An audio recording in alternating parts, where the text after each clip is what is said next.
Un peu à droite. C'est bon? Non, à gauche. Et là? Ouais, encore un peu. Parfait. Bah voilà, tu sais où t'installer quand tu voudras faire des épisodes. Bah ouais, nickel, merci. Écoute, de rien, on n'a plus qu'à se débarrasser des cartons. D'ailleurs, on peut sur quoi ce coup-ci? Quelque chose de simple, quand même assez courant chez les hexapodes, mais un peu méconnu. Oh, je sais, regardez mon pote Coxy. Bah quoi? Ça pourrait le faire.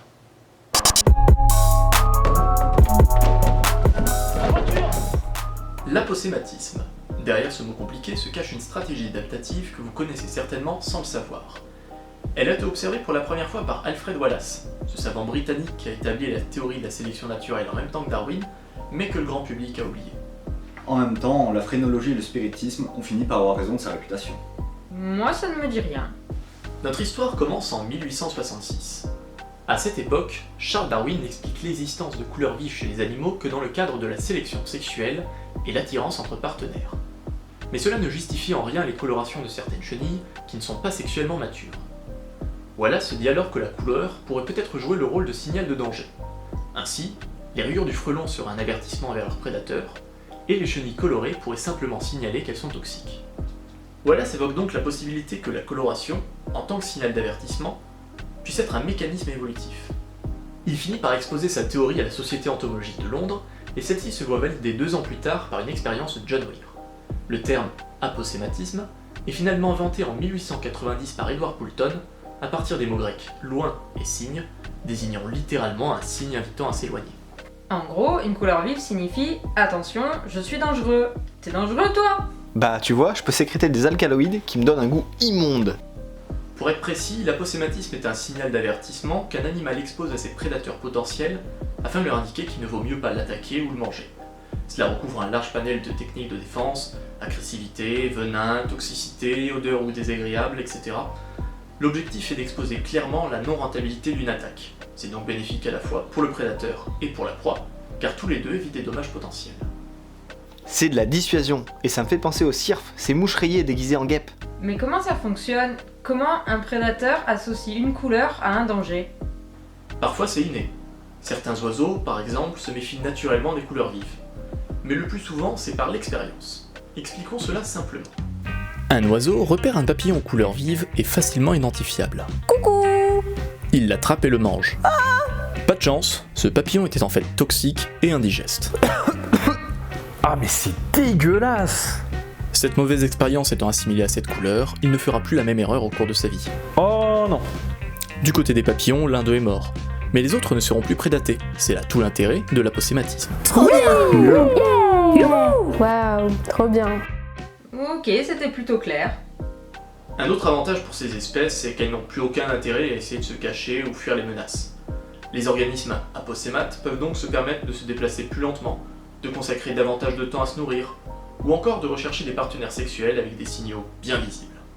Exhibitionniste. Nombre d'insectes ont recours à ces stratégies. Les couleurs les plus utilisées et efficaces sont le rouge, le jaune, le noir et le blanc, qui offrent généralement le plus de contraste avec la végétation environnante.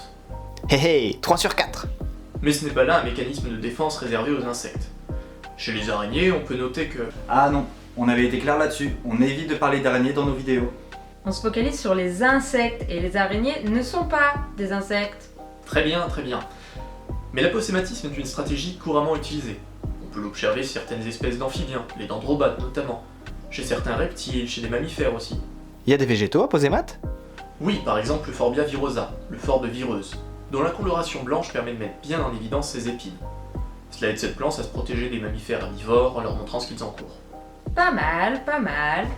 Il y a aussi un cas d'aposématisme avec l'un des rares genres d'oiseaux vénéneux, les pitoi, endémiques de Nouvelle-Guinée. Ils présentent une coloration vive et leur peau, ainsi que leurs plumes, contiennent des alcaloïdes neurotoxiques qu'ils accumulent en consommant des coléoptères du genre corésine. Cela permet à ces oiseaux de se protéger chimiquement des ectoparasites, mais aussi d'envoyer un signal d'avertissement à leurs prédateurs naturels, les serpents et les rapaces. Excellent! Pauvre Coléo. Ouais, horrible. Au fait, il faudrait aussi aborder le cas des mimétismes liés à tout ça. Même si le mimétisme chez les insectes mérite un épisode dédié. Oui, on peut déjà évoquer 2 types différents. Pour commencer, le mimétisme mullérien, décrit par l'entomologiste allemand Fritz Müller. Ici, des espèces non comestibles s'imitent les unes les autres pour une sorte de défense commune. Chacune de ces espèces peut causer une expérience négative à leurs prédateurs, et en présentant le même signal, toutes bénéficient de cet avantage. C'est ce qu'on appelle le synaposématisme. On peut observer ça chez les hyènes notamment, mais aussi d'autres groupes de lépidoptères et de coléoptères. Et puis, il y a les imitateurs. Le mimétisme bathésien. Dans ce cas-là, un animal parfaitement inoffensif et comestible va ressembler à une autre espèce qui, elle, est aposémate. Il profitera ainsi de sa protection sans avoir besoin d'être toxique. On parle alors de pseudo-aposématisme. C'est astucieux ça. Il est à noter qu'un signal aposématique n'est pas toujours visuel. On vient de voir différents exemples qui utilisaient la coloration, mais cela peut aussi prendre la forme de son ou d'odeur. C'est moins courant chez les insectes. En fait, j'ai pas vraiment d'exemples qui me viennent en tête. Si, les artinés. En plus de leur couleur vive, ils possèdent un organe particulier qui produit des ultrasons et avertit les chauves-souris de ne pas les manger. Ah oui, et ça me rappelle que certains mutilidés d'Azimutila occidentalis par exemple se mettent à striduler lorsqu'ils sont menacés. D'ailleurs, c'est de l'aposématisme chez la femelle, dont la piqûre est extrêmement douloureuse, mais de l'automimétisme chez le mâle car il est lui parfaitement inoffensif. Bon, c'est super tout ça. Mais est-ce que ça marche à tous les coups? Est-ce qu'il y a des prédateurs qui s'adaptent? Justement, il y a des cas où l'aposématisme ne marche pas. Les merles par exemple contournent ça en avalant très rapidement les punaises qu'ils capturent. Les orioles peuvent manger les papillons monarques et régurgitent ensuite les toxines. Idem pour les gros becs, qui sont partiellement immunisés. La terrible coévolution entre les proies et les prédateurs. Oh, Bah, qu'est-ce qu'il y a? je viens juste de prendre conscience que j'ai aucune super habilité moi. Mais si, on parlera de toi un moment. C'est vrai? Un jour. Bon, bah moi je me casse. Appelez-moi quand vous aurez besoin de moi.